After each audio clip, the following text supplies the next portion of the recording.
હાલ અમદાવાદને લઈને ખૂબ જ દુઃખદ સમાચાર સામે આવી રહ્યા છે।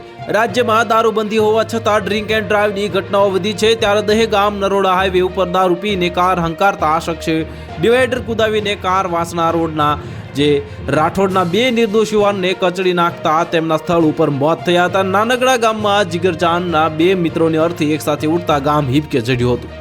એક બાજુ સરકાર દારૂબંધીનું કડકપણે પાલન કરાવવાની વાતો કરી રહી છે અને ત્યારે રાજ્યના આર્થિક કેપિટલ એવા અમદાવાદમાં ડ્રિંક એન્ડ ડ્રાઈવને કારણે અકસ્માતોની ઘટનાઓ વધી છે અને આ સ્થિતિમાં પોલીસે રાત્રે ઝુંબેશ ચલાવીને નિર્દોષોને દંડવાનું પણ શરૂ કર્યું છે। ત્યારે દહેગામ નરોડા હાઈવે ઉપર નશામાં શકચૂર કાર ચાલકે બે યુવાનોને કચડી નાખ્યાની ઘટના બહાર આવી છે।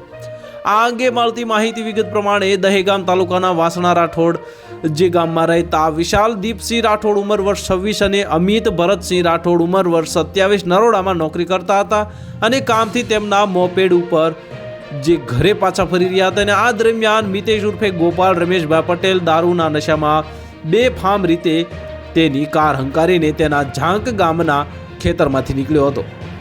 તે દરમિયાન દહેગામ નરોડા હાઈવે ઉપર ઓણાસણ પાસે મિતેશ સ્ટેરિંગ ઉપર કાબુ ગુમાવતા કાર ડિવાઈડર કૂદીને સામે તરફથી મોપેડ ઉપર આવી રહેલા વિશાલ અને અમિત ઉપર ફરી વળી હતી।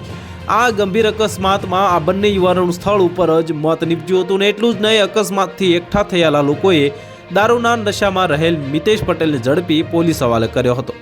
તો હાલ માટે આટલું જ। મળીશું નવી અપડેટ સાથે। જો તમને અમારા વિડીયો પસંદ આવતા હોય તો વિડીયોને લાઇક કરી દેજો, ચેનલને સબસ્ક્રાઇબ કરી બાજુમાં આવેલા બેલ આઇકનને દબાવી દો, જેથી તમને આવા સમાચારની અપડેટ મળતી રહે।